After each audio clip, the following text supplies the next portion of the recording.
Good morning, Alberto. Thank you so much for welcoming us to your farm. First of all, thank you very much for coming here to our land. We are architects, and we mainly work in wood construction, especially laminated wood. Which is also what we're seeing right here behind us.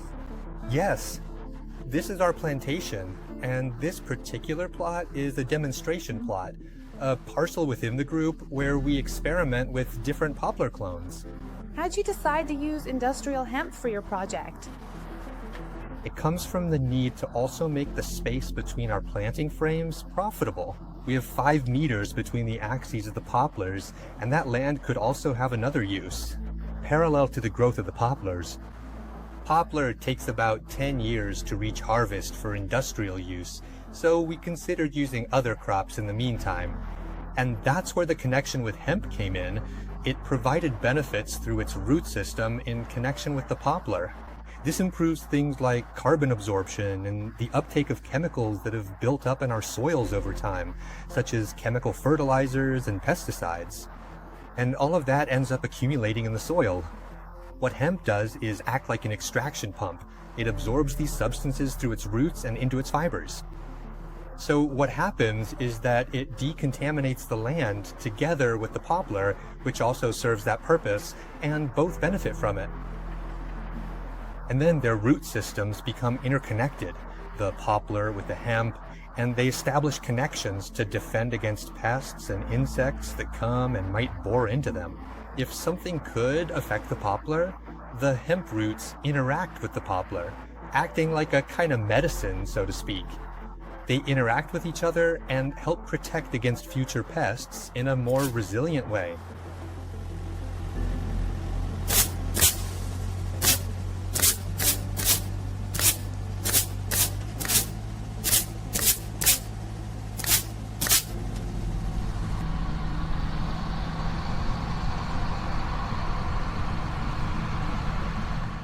Hemp has always been part of different crop rotations, mainly with winter cereals, and it's always been used for weed control. It has always been a part of this country's agriculture. What happened is that it remained largely unknown until recently, because with the boom of the famous CBD, the number of crops has multiplied exponentially. We've gone from a crop that was often used in households to feed chickens, or for goldfinches or canaries, the hemp seeds that have always been around, which were also sold roasted at some village festivals in September and so on. But with the recent rediscovery of the plant, as has happened with many others, new uses and benefits of the plant itself have been discovered, and so the production of flowers has skyrocketed, something that wasn't really considered in Spain before because we didn't have anyone to sell them to. When did you start getting involved in the industrial hemp sector? How did your story in this sector begin? I was working at a company dedicated to animal feed, and at a trade fair in Germany, I started hearing about how they were using hemp cake as a prebiotic and probiotic in feed, as a dietary supplement in pig nutrition. From there, I also started to learn about the plant itself. I began to realize that the plant, everything can be used, meaning we can make use of the stalk, we can use the leaves, we can use the biomass, and especially in this case, what I'm focusing on most is the grain for food. The Saxons call the hemp plant the pig plant. That's very typical in Spain, where they say you use every part of the pig, right? With hemp, we can produce a biofuel. Hemp can be used to decontaminate land polluted by heavy metals, and hemp also helps us clean the air. It has a multitude of products you can make, and in very short life cycles for that plant. Because if you take, for example, materials like cellulose, paper, and all these biomaterials that are made from trees, you need 8 or 10 years to grow those trees. But with hemp, it's just 3 or 4 months. 1 hectare produces the same amount of cellulose or plant-based paper as 10 hectares of forest. And constantly producing forest mass, industrial products, I see that we're entering the era of biomaterials because of the issue of pollution on Earth, which is a major problem we face today. And whether it's fabrics, construction, or anything else, they generate a huge amount of non-recyclable waste that we're dumping onto the planet. So, of course, I think we're about to enter an era of biomaterials because of these huge pollution problems we have in the world. And hemp is one of the most versatile plants when it comes to biomaterials. The insulation is much lighter. It's non-polluting and doesn't produce waste. And it's much more insulating than any other type of insulation. Eco-friendly bricks, thermal and acoustic insulation, and lime mortars are all products derived from hemp that will continue to develop in the coming years.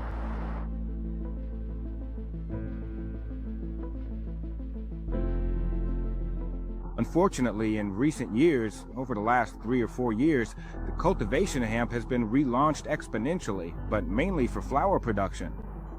There was quite a bit of confusion with marijuana because the plants are very similar. In fact, they're the same species, although each is a subspecies. And so there's a controversy there, and that's really what's holding back the development of this industry. So people understand, within what is known as cannabis sativa L, we have the sativas, which are the non-psychoactive ones, the ones that have been cultivated for 12,000 years in Europe, and the indicas, which were perhaps the ones that the first ones to be planted were in India and parts of Asia, which were also more medicinal. They were used more for medicinal purposes as they had higher THC content. And then, over time, it spread to Europe. And here, we've stuck with the sativas for many centuries. Spain, for example, was one of the first world powers in industrial hemp during the time of Christopher Columbus. hemp has existed in Spain since the very beginning, and it's always been associated with us. The Spanish naval empire became so powerful and advanced precisely because all the rigging, sails, and so on were made from hemp fiber. Hemp fiber is the longest natural fiber in the world. It's the strongest, the most elastic, and the easiest to work with. So it was a cutting-edge fiber, and our country has always been a leader in hemp production. In fact, it doesn't exist anywhere else in the world. There isn't a single industrial hemp seed that doesn't contain Spanish genetics. That's how much hemp is a part of Spain and the Spanish people. For example, the 100 peseta bills, those who remember the 100 peseta bills, they were made from hemp. Historically, we already know that there are symbols of the hemp leaf in the pyramids and so on because it was a material that had been used for millennia.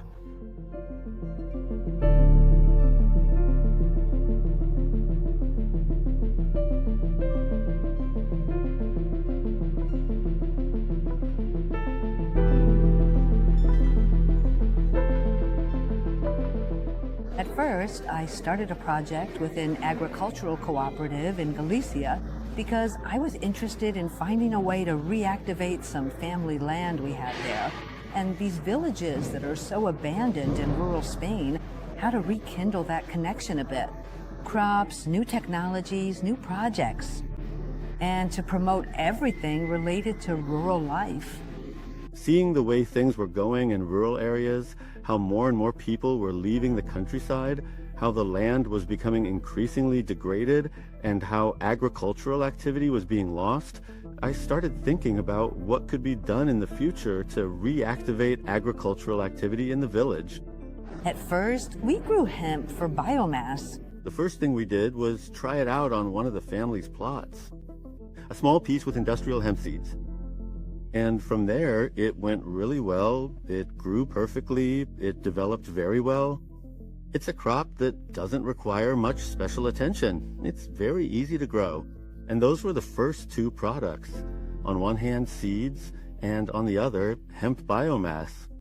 We started packaging crushed flour, registered a brand, got the health registration. All of this was a small family business, starting little by little. We were testing it ourselves, trying it out to see how it worked. So after the experience of that first year, which was really just a year of trials to see how things would go, we started to expand the crop and involve other farmers from the village. Our goal in the end was to find a crop that people could start growing again to make use of those lands, to be able to preserve the irrigation systems and somehow get agriculture going again in the village. The outlook was very good from the beginning, from around 2010 until 2018, and well, that's when the CBD boom started. It was getting really good results. At that time, I have to point out, we were really lucky that at that time all of this was legal. It really caught my attention because from the very beginning, I saw a real possibility that hemp could be a crop for the future and that it could achieve the goals I had in mind.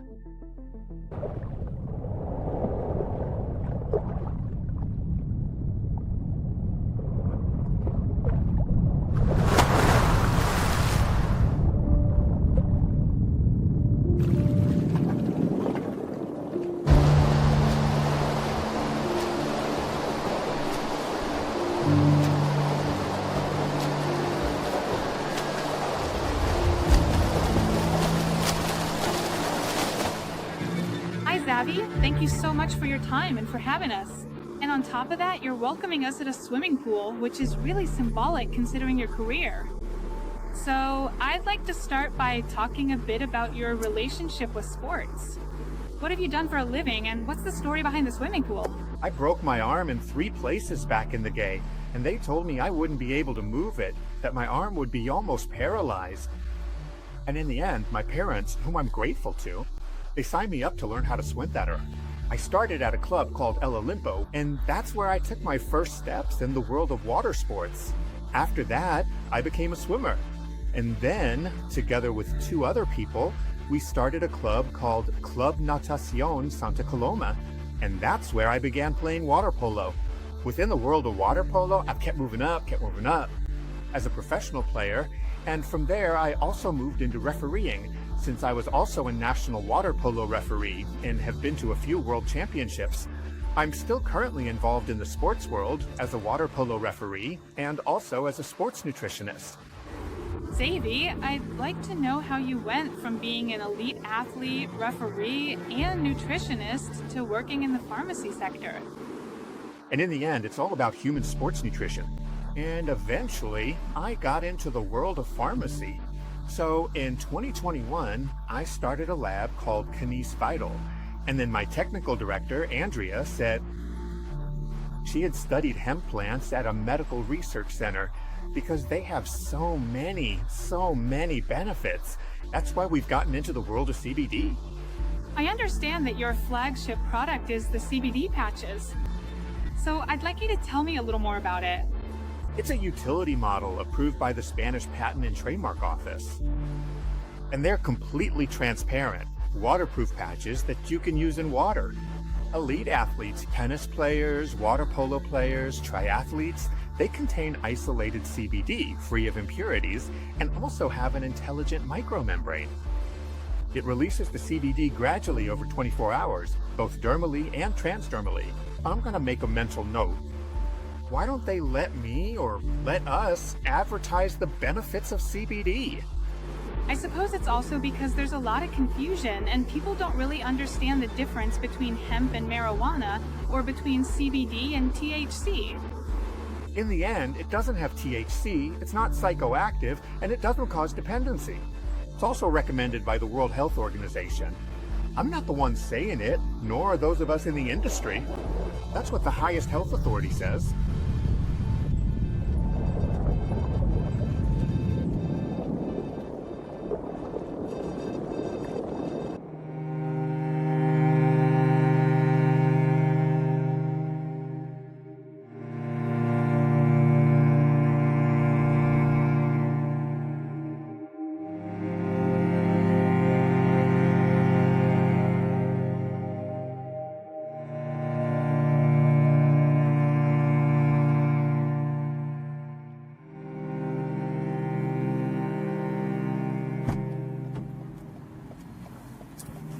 Hi, Maribel.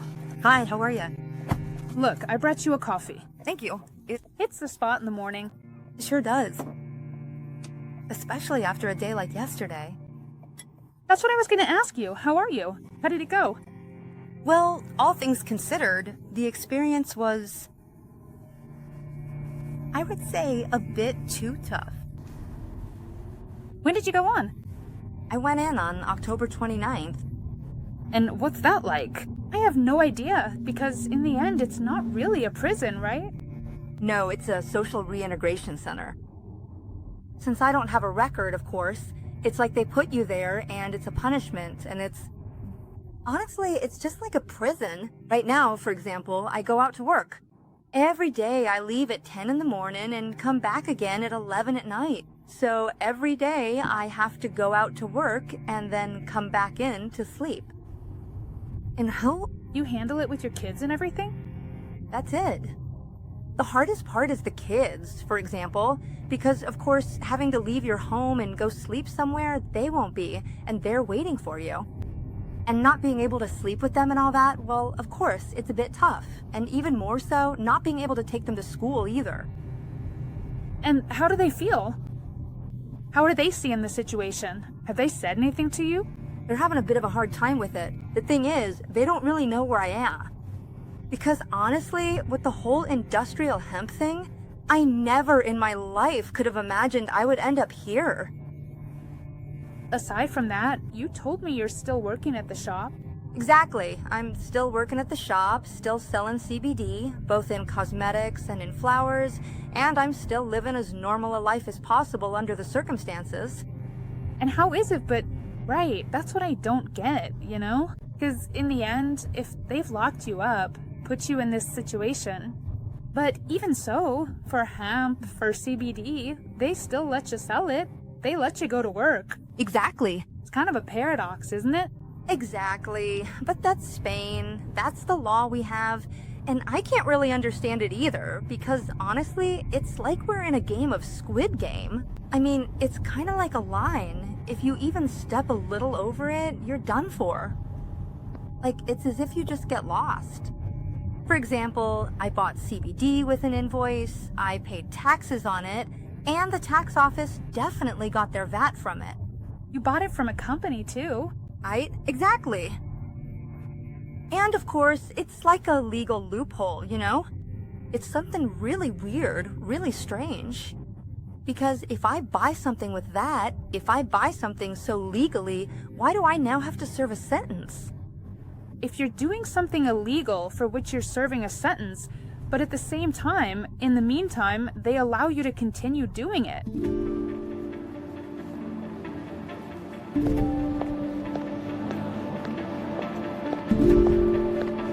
How are you?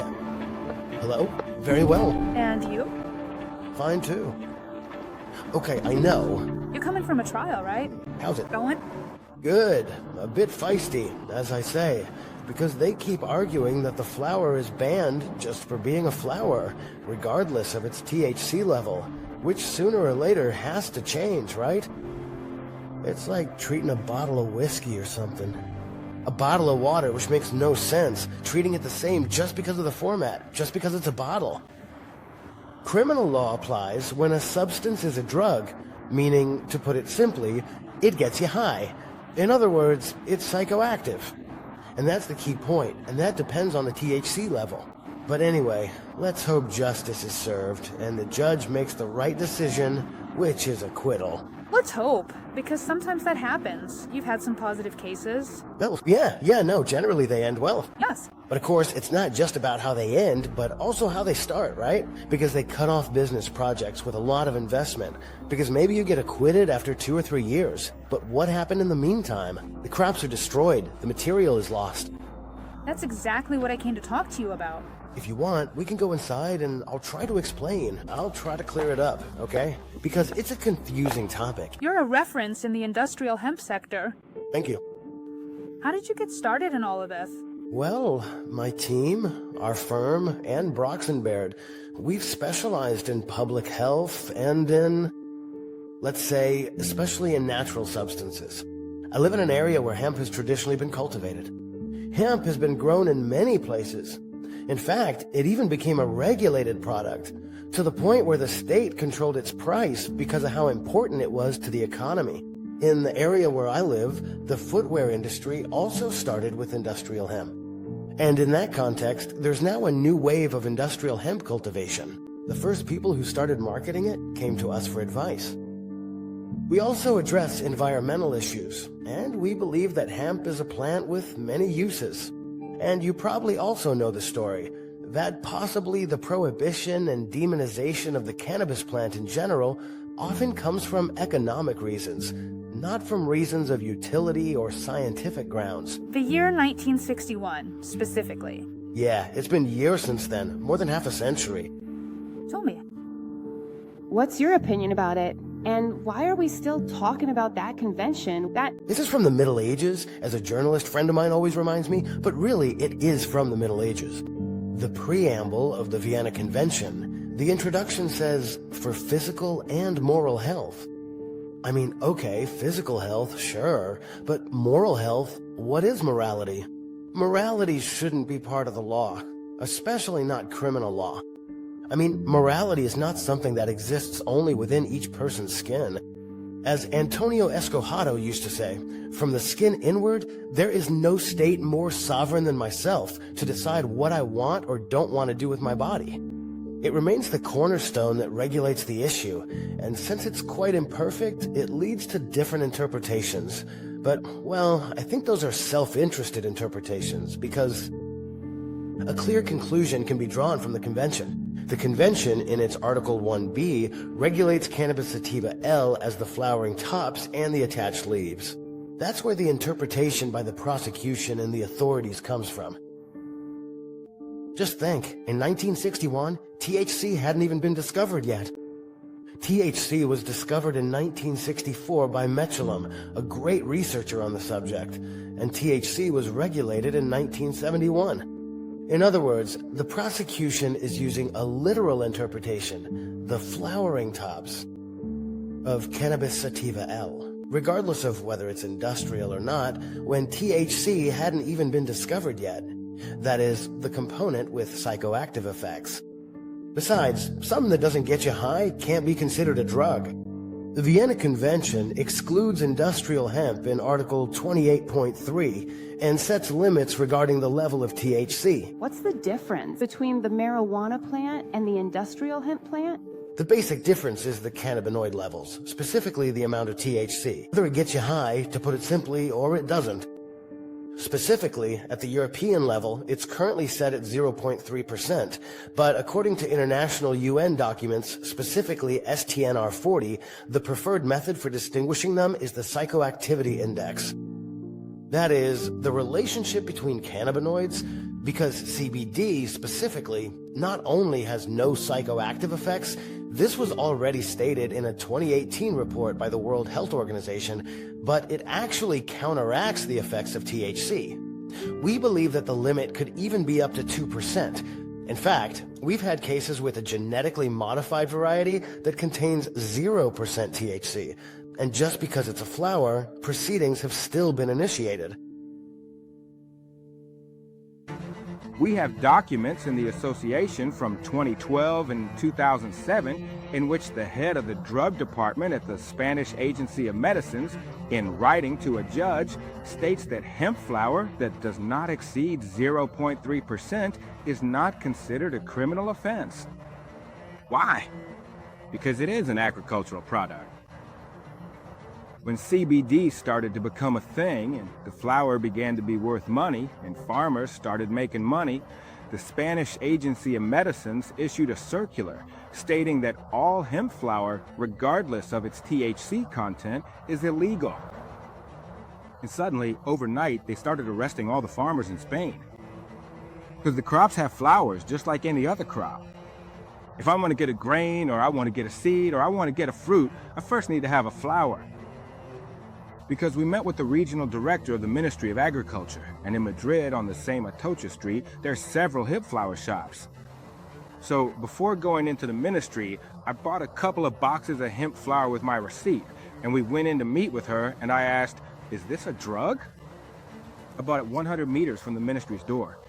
I said, "Is this a drug? Because y'all have issued a circular saying that hemp flower is a drug regardless of its THC content." In the year 2020, there was a boom in cultivation around the Almeria, Granada area, basically, in the cultivation of CBD flower. There was a point where marijuana and CBD met, and this really hurt those of us working with CBD because they decided to take a hardline stance against the cultivation of the flower.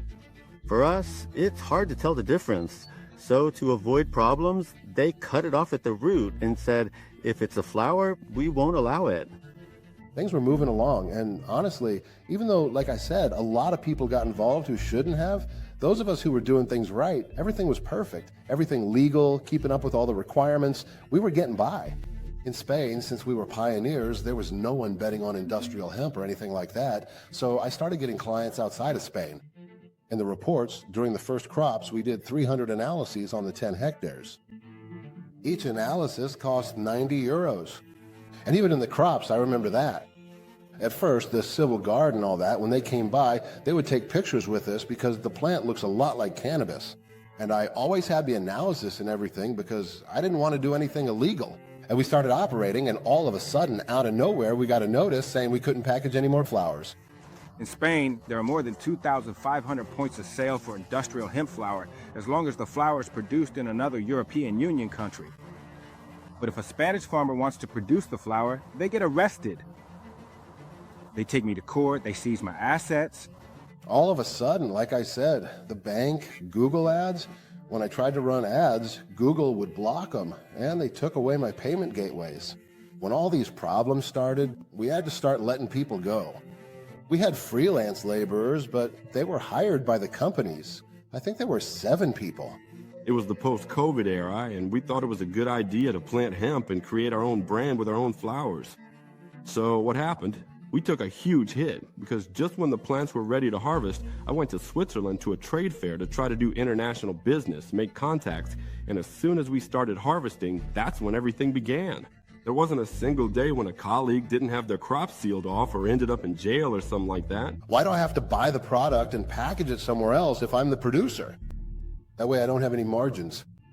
Because I understand that everyone who grows industrial hemp, like CBD for example, has to take the product, the whole plant, somewhere else to process it, because here they can't unless they have certain licenses.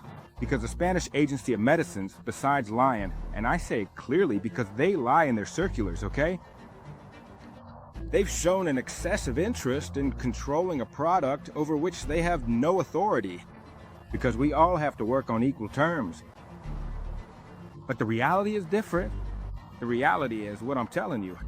You visit Italy, France, Greece, the Czech Republic. These are the places where our fellow Spaniards are going to produce, because over there they don't have any problems. There, they've complied with the ruling of a Supreme Court. So they plant, grow, produce, and process. And they sell us seeds, they sell us flowers, they sell us fiber. Nowadays, CBD involves billions of euros in sales. And of course, the big companies want to control that business.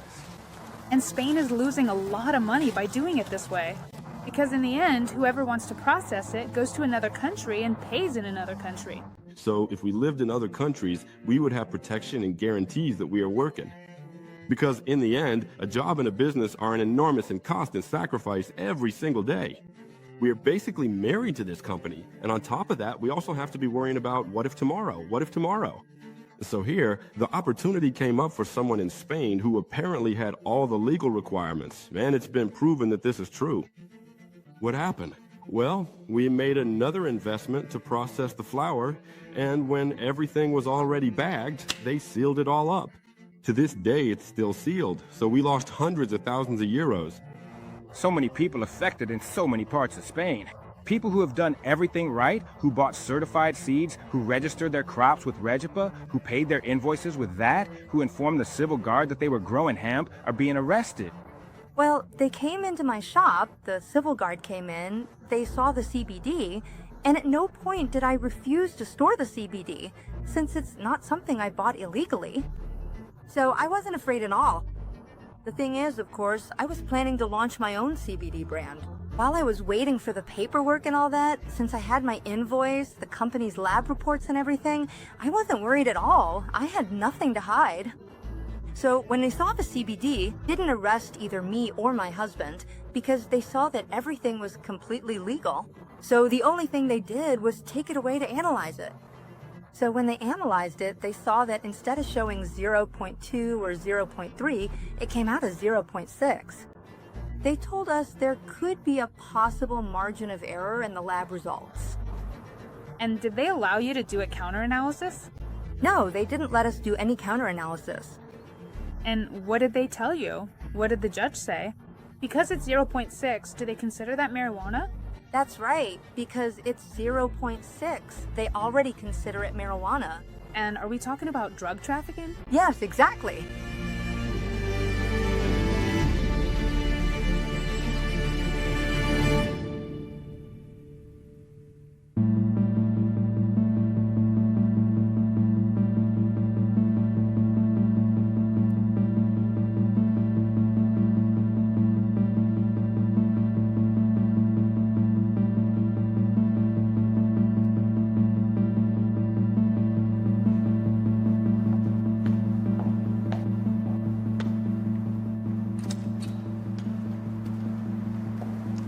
Good afternoon. How are you?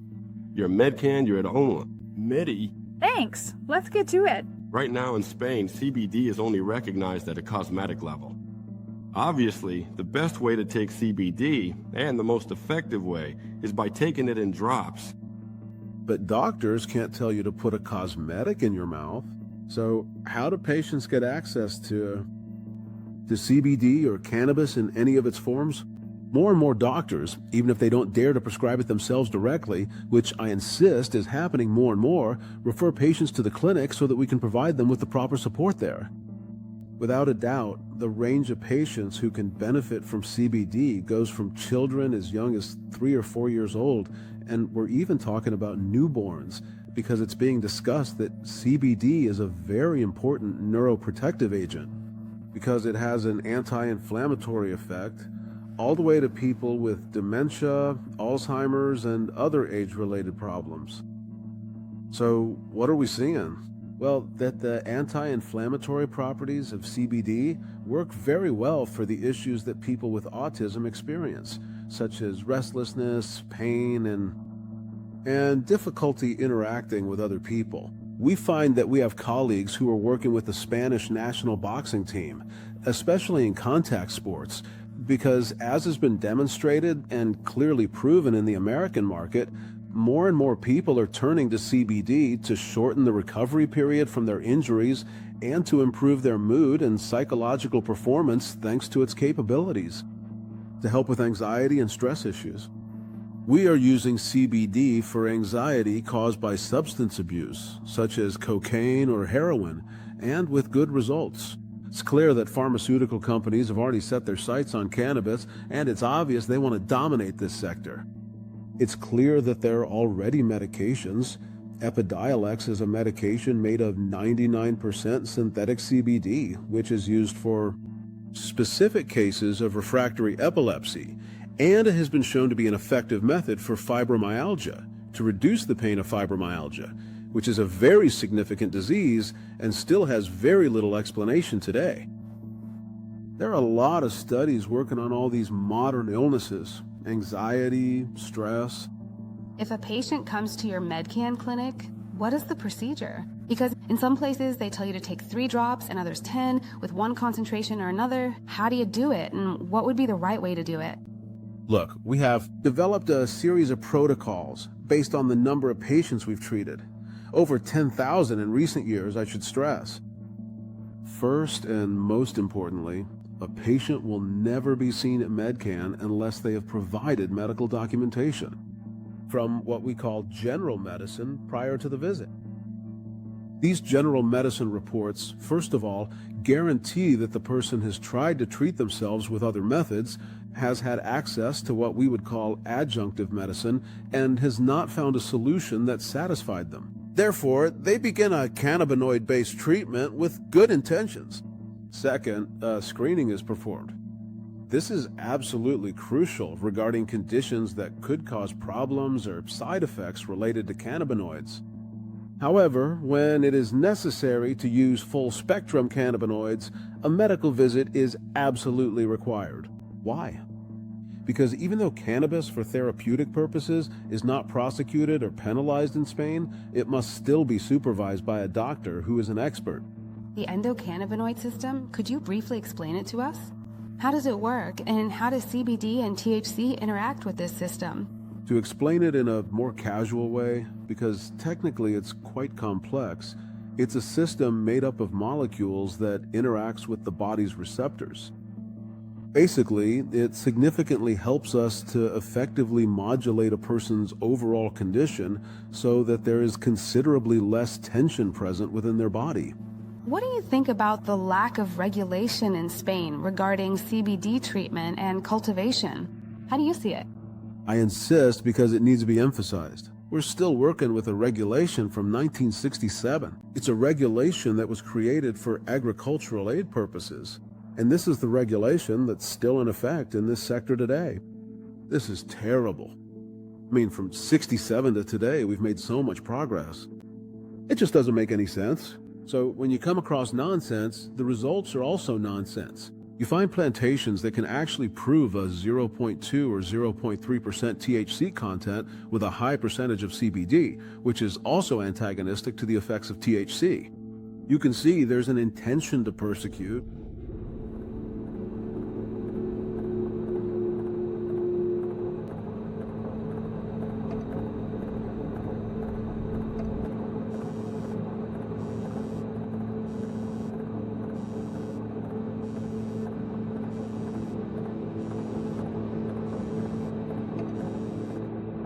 I go to the hospital, I put myself in the hands of hematology, which was the department I needed.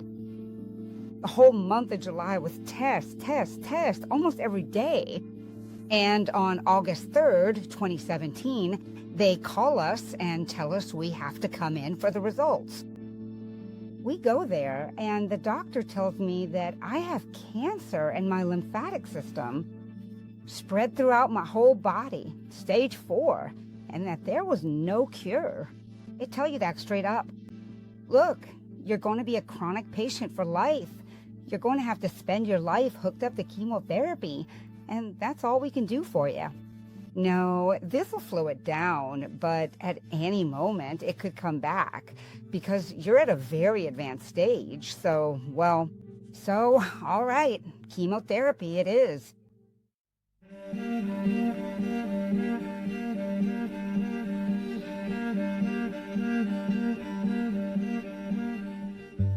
I didn't want to. At first, I said no chemo, but the other options I had looked into at that time, financially, we just couldn't afford them either. There was also a bit of pressure from family and friends. No, chemo. It has to be chemo. Okay, let's go to chemo then. For almost a year, I was a completely dependent person. I think I suffered all the effects of chemo. I was working, for example, as a salesperson, and I had to go to the bathroom between 20 and 25 times. Imagine the situation. One disease is called mastocytosis, a rare disease that I spent many years dealing with. Like a guinea pig for the public healthcare system, trying out treatments. Others couldn't figure out what it was, and I was getting worse and worse. Had a lot of side effects, went through a really tough time. And after, I don't remember exactly if it was between 12 and 15 years, I got tired and started to look into some other alternatives besides what public health care was offering me to see if I could improve my quality of life. And after all the research and trying many things, what affected my illness the most, for example, was anxiety and stress. So among all those therapies I came across cannabinoids and began to research a lot about them because of the anxiety and stress. During this time, suddenly, a friend from Catalonia calls me and says, Lizzie, since you're so bold and open-minded, look into CBD because CBD is working. Everything they're putting into my body, I already know all the side effects. This is natural. I had done a lot of research. I read a lot, I bought books, which are still around here somewhere, and I talked to a lot of people. I informed myself a lot beforehand. And the more I learned, the more certain I was that it couldn't do me any harm. So the first thing CBD did in my body was regulate my body temperature every day. I started to notice different things. My pain was decreasing. I noticed that I could start to stretch a little more. I ate better, I slept better. My mood started to change, but in what way? And I reached a point where I was able to control that level of anxiety, that level of stress much better. I improved a lot with the bathroom issues, the itching, the sweating, the discomfort, the fatigue. So much that at my next chemo session, I went to talk to the doctor and told him I was taking CBD, and he looked at me, laughed, and said, "Well, I'd prefer if you took olive oil." In other words, he had no idea what I was talking about. I don't want any more of this. I don't want any more chemo. And in the end, if I don't have much time left, I want to live it with quality of life. Dancing, like you felt it. I went back the following month to talk to the doctor and told him I didn't want any more chemo. And he said, no, you can't stop. Well, yes, I can stop because I'm in charge of my body. I'm the owner of my life. We went back the following month and he had me ready to sign. I don't know. It was like I'd bought 3 cars and 5 houses, something like that. I mean, the amount of papers and papers and papers I signed that day. And he looked at me with this face like, well, of your own free will and decision, you're giving up. And I told him, yes, and I'm actually happy to do it. Well, so then it was time for me to get a PET scan. The last one I had, after 3 months of taking CBD, said that nothing showed up. No trace of cancerous cells anywhere in my body, nor any kind of inflammation. And you can't deny the evidence. They saw how I was, and in such a short time, the huge change I made. And from that point on, everything was just amazing. And it still is, because every day I feel better.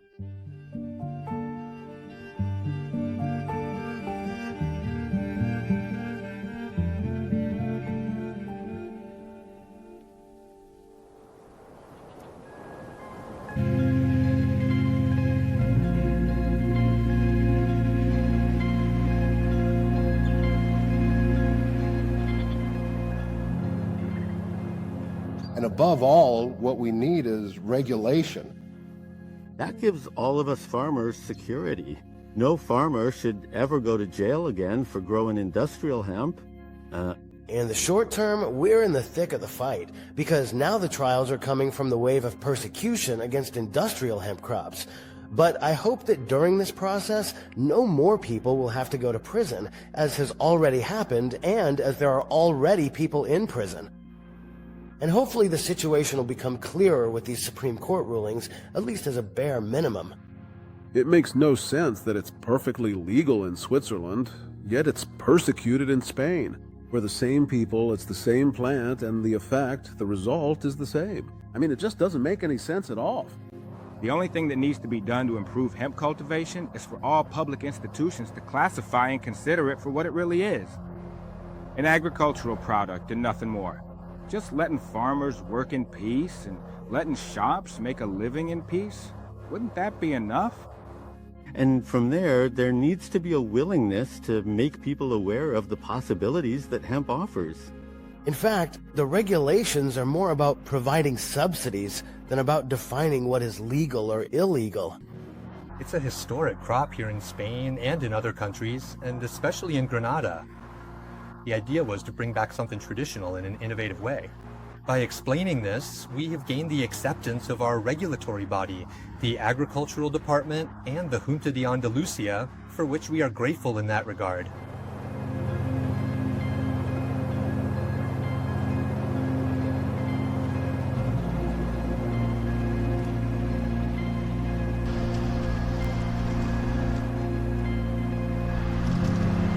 The regulation, or legalization, which we believe has to happen during this legislative term, because I really think there is political will to do it. For the first time in 40 years, I see that there is political will to make it happen, is what will help all of us to shed some of the stigma around cannabis and give it a more therapeutic role, and even allow for recreational use that is more controlled, so that recreational use doesn't become harmful. No one is going to just hand us change, and I think the momentum is leading us toward that change, but it could take a long time, and it could drag on so much that it gets derailed along the way. I think it's a positive thing, but especially if people come together and work to make that change happen. We're going through a tough time, but there's no doubt that they say the truth always prevails. So when you come into contact with hemp, well, it just becomes so clear to you. The Green Revolution from Canada and the United States has already reached Central Europe. So you can't deny the evidence, and there are so many people who would have so much to say about this. People whose lives have been changed by CBD. I'm not saying they've been cured, but they definitely have a much better quality of life. I would never tell anyone this will cure you. I would never say that to anyone. Many things played a part in my recovery. First, my willpower, my desire to live, the feeling that it wasn't my time yet, that I still had something important to do here. And let's stop with all this nonsense already. And doctors, scientists, politicians, talk to people who use CBD and listen to those of us who have something to say. And in my life, there was a huge change before and after CBD. In fact, I dare say that CBD gave me back my physical health, my mental health, and my spiritual health.